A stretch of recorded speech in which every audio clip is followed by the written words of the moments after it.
বিনয়পুর গ্রামে বাস করত শিবু ও তার মা।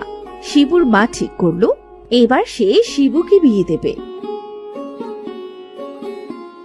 পাশের গ্রামের রমেশের মেয়ে সীতাকে দেখে শিবুর মায়ের বেশ মনে ধরল। বাবা, আমার মেয়েটা বড্ড বেশি আম খেতে পছন্দ করে। আমার মেয়েটাকে এত বেশি আম খাবার জন্যে আবার যেন বকাঝকা করো না। আরে কি যে বলেন দিদি, আমার ছেলে কখনোই বকা দেবে না। ও আম খেতে পছন্দ করে, আমার ছেলে রোজ সীতা মাকে আম এনে দেবে। ভালো একটা দিনক্ষণ দেখে মহা ধুমধামে শিবু ও সীতার বিয়ে হয়ে গেল। কিছুদিন পরে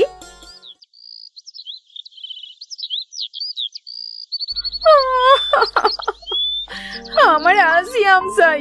তুমি বলেছিলে না আমার রোজ আম কিনে দেবে, কিন্তু বিয়ের পর এতদিন হলো তুমি আজও আমায় একটা আম দিতে পারলে না। আহ বউ, এভাবে বাচ্চাদের মতো কান্না করো না। মানুষ শুনতে পেলে কি বলবে বলো তো? সে যাই বলুক না কেন, আমার এক্ষুনি আম চাই। আচ্ছা আচ্ছা ঠিক আছে, আমি বাজার থেকে তোমার জন্য আজই আম এনে দেব। তবুও এবার তুমি একটু চুপ করো দয়া করে। ঠিক আছে, এখনকার মতো কান্না বন্ধ করলাম। আজ যদি আম এনে না দাও তবে কিন্তু আবার আমি কান্না শুরু করব।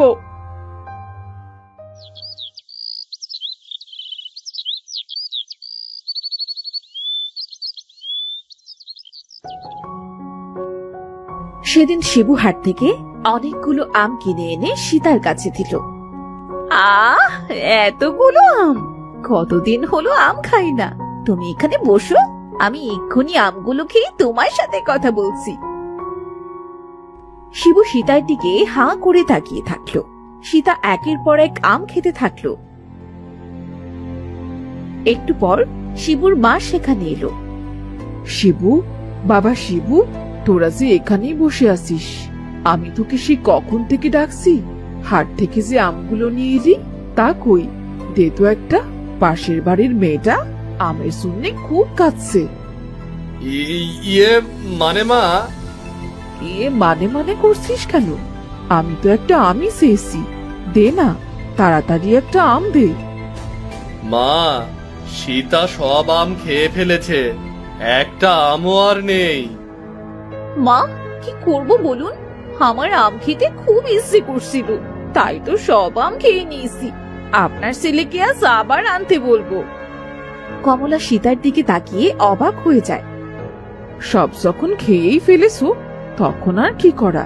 আচ্ছা, তাহলে আমি ওদের বলে দিয়ে আসি যে আমাদের বাড়ি কোনো আম নেই।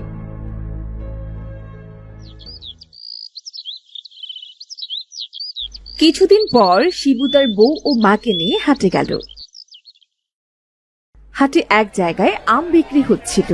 সীতা আম দেখতে পেয়ে শিবুর কাছে বায়না ধরলো আম খাবে। ওগো ওগো, ওই দেখো কত সুন্দর সুন্দর আম বিক্রি হচ্ছে। চলো না গো, আমায় কিছু আম কিনে দাও, আমি আম খাবো। চল বাবা, বৌমা যখন এত করে বলছি, ওকে কিছু আম খাইয়ে আনি। কাকু, আম দিন তো 2 কেজি। কি 2 কেজি 2 কেজি বলছো? আম কাকু, আপনার এখানে কত কেজি আম আছে? সব আম তো প্রায় বিক্রি হয়ে গেছে, তারপরেও এখানে কেজি 10 আম তো হবেই। আচ্ছা ঠিক আছে, আমি আম খেতে থাকি। সব আম আমিই খাবো, আপনার মাপা লাগবে না কাকু। আচ্ছা মা, ঠিক আছে, তুমি খাও। দেখে শুনে কেমন বউ ঘরে আনলাম বাবা। সবাই কেমন হাঁ করে তাকিয়ে দেখছে দেখ। সবাই তো ওকে রাক্ষস ভাববে। এখন আর কিছুই করার নেই মা, চুপচাপ দেখো। আহ, আমগুলো খেতে ভীষণ মজা। কাকু, আরো দিন, আমায় আরো কিছু আম দিন। কি আম পাগল বউরে বাবা, দেখ না, দেখ কেমন রাক্ষসের মতো আম খাচ্ছে। আমাদের শিবু শেষে কিনা এমন রাক্ষস বউ বিয়ে করে আনলো। সব শেষ। ওগো, এবার চলো বাড়ি ফিরে চলো। এভাবে আরো কিছুদিন কেটে গেল। একদিন সকালে শিবু কাজের উদ্দেশ্যে বাড়ি থেকে বের হচ্ছিল। তখন সীতা এসে শিবুকে বলল, ওগো শুনছো, কাজে বের হলে বুঝি? কেন, কিছু বলবে নাকি? 5-6 দিন হয়ে গেল, একদিনও আমাকে আম এনে দাওনি। বলিয়া আসার সময় কিন্তু আমার জন্য আম কিনে আনবে। হাটে প্রায় আম শেষ, আমের তো খুব দাম। আর কোনো আমটাম হবে না। বাড়িতে ভাত আছে, সব সময় ভাত খাও। দরকার হলে ভাতের পাতিল গলায় বেঁধে রাখো তুমি। আমার আম চাই চাই, তুমি আমায় যেখান থেকে হোক সেভাবেই হোক আম এনে দেবে। বৌমা, বৌমা কি শুরু করেছো তুমি? তোমার এই আম খাবার কথা আশপাশের সবাই জেনে গেছে। এত আম খাওয়া শরীরের জন্য ভালো নয় বৌমা। এবছর আর কোনো আম খাওয়া হবে না তোমার। খোকা, যা, এবার কাজে যা। এবছর আম খাওয়া হবে না মানে কি? আম তো আমায় খেতেই হবে। শুনেছি পাশেই মতিনের আম বাগান, প্রতিদিন দুপুরে গোসল করার নাম করে সেখান থেকে আমি আম চুরি করে খেয়ে আসবো। দেখি আমায় কে ঠেকায়। সেদিন দুপুরে সীতা তাদের বাড়ির পাশে আম বাগানে গেল আম খেতে। ও মা, এত আম! উনি তো বললো হাটে প্রায় আম শেষ। তাহলে এই গাছে কি করে এত আম এলো? আমায় আম না খেতে দেবার সত্য বাহানা। এখন তো আমি পেট ভরে আম খাবো।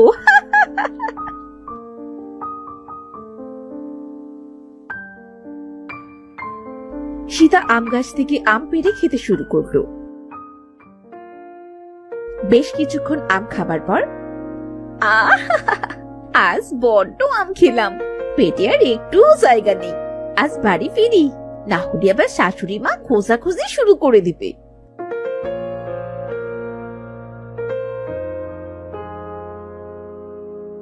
এই যে বৌমা, এত সময় কোথায় ছিলে? ছেলেটা আমার সে কখন থেকে বাড়ি এসেছে, সে খেয়াল আছে কি তোমার? মানে পুকুরে গোসল করতে গিয়েছিলাম মা। ঠিক আছে বৌমা, খোকাকে খাবার দাও আগে, তারপরে গোসল করো।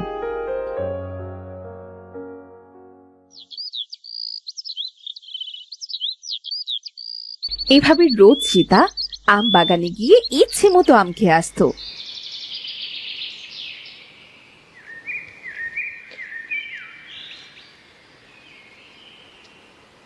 আম বাগানে বাস করত এক পেতনি।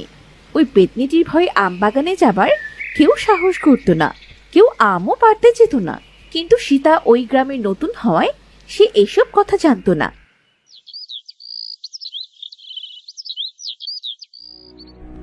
আমার বাগানে এত আম কম লাগছে কেন? নিশ্চয়ই কেউ আমার বাগান থেকে আম চুরি করেছে। কার এত বড় সাহস আমার বাগান থেকে আম পেড়ে খায়? আমি কাল থেকে আর শিকারে যাব না। আম বাগানটি চোখে চোখে রেখে দেখব কে আমার বাগানের আম চুরি করে খায়। পরদিন সীতা একই সময় আম বাগানে চলে এলো।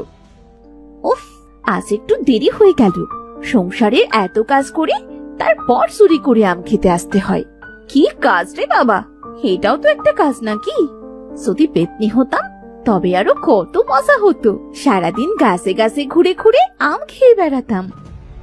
ও তুই, তাহলে তুই রোজ আমার আম বাগান থেকে আম চুরি করে খাস? আমার পেতনি হবার শখ করেছে তোর না? দাঁড়া, আজ তোর কি হাল করি বাড়ি গিয়ে বুঝতে পারবি।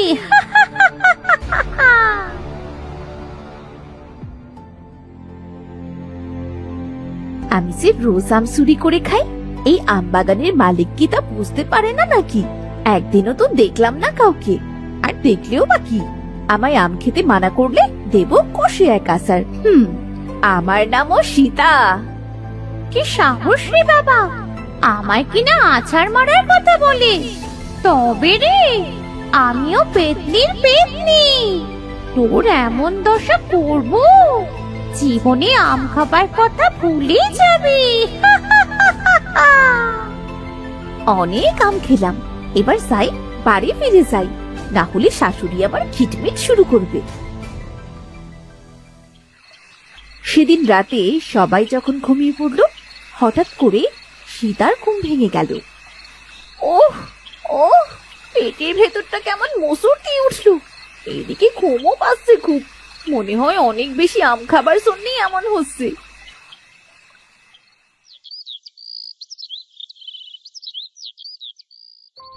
ও মা গো, আমি আর নড়াচড়া করতে পারছি না কেন গো। ওগো ওঠো, উঠে দেখো আমার কি হলো। আমি এমন বেলুনের মতো ফুলে গেলাম কি করে? হ্যাঁ বউ, তোমার এ অবস্থা হলো কি করে? মা, ও মা, এসে দেখে যাও তোমার বৌমার কি অবস্থাটা হয়েছে, দেখে যাও। আহ, এটা কে? আহ আমি মা, আমি তোমার বৌমা। মা গো মা, তোমার হঠাৎ কি হলো বৌমা?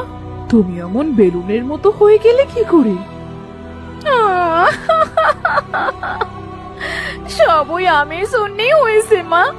আমি মতিনের আম বাগান থেকে রোজ চুরি করে আম খেতে চাই, আর ওই আমের ভেতরে কিছু ছিল, তার জন্যই এমন হয়েছে।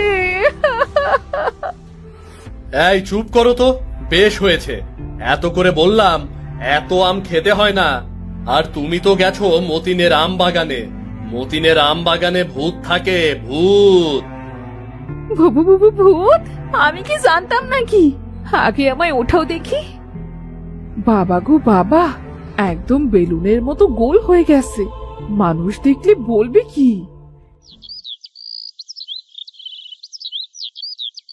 সেদিন সীতা বেলতলার কলে জল নিতে গেলে মানুষ তাকে দেখে হাসতে শুরু করলো। এই দেখ দেখ, আমাদের শিবুর বউকে দেখ, আম খেয়ে এত মোটা হয়ে গেছে। শুনলাম মোটার জন্য নাকি কাজ কামও করতে পারে না, শাশুড়ির বকা শোনে শুধু।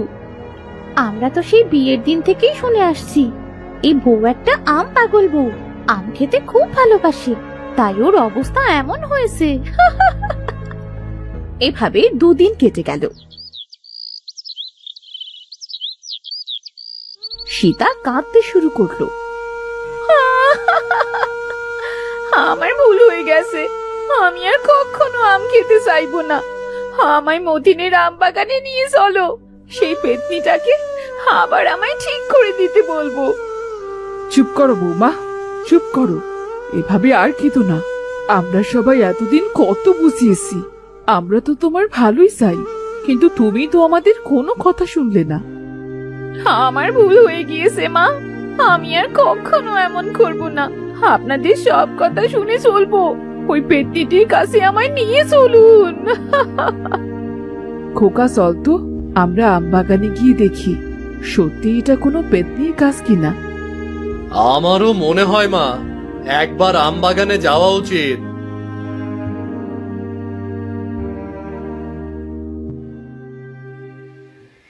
তারা সবাই মিলে আম বাগানে গিয়ে দেখলো একটা পেতনি পা ঝুলিয়ে আম গাছের ডালে বসে খিটখিটিয়ে হাসছে।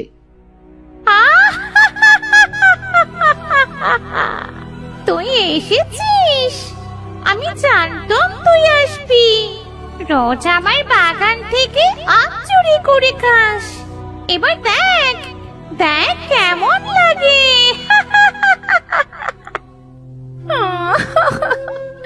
আমায় ক্ষমা করো পেতনি দিদি, আমার বড্ড ভুল হয়ে গেছে। না জেনে তোমার আম বাগানে আম চুরি করে খেয়েছি, আর কখনো এমন ভুল করবো না গো। আর কখনো এই ভুল করবো না। আমায় তুই দিদি বললি? আহারে, এমন আদর করে কেউ আমায় কখনো দিদি বলে ডাকেনি। তারা তারা, তুই আর কাঁদিস নে, আমি তোকে এক্ষুনি ঠিক করে দিচ্ছি। আমি ভালো হয়ে গেছি, আমি ভালো হয়ে গেছি।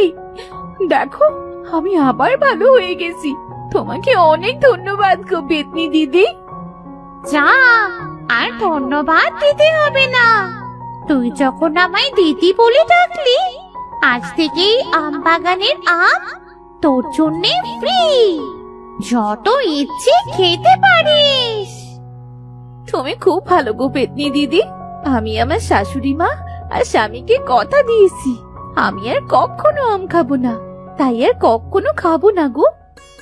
আচ্ছা ঠিক আছে, না খেলে কি আর করা, যদি কখনো দু একটা খেতে মন চায় তো খেয়ে যাস আর কি।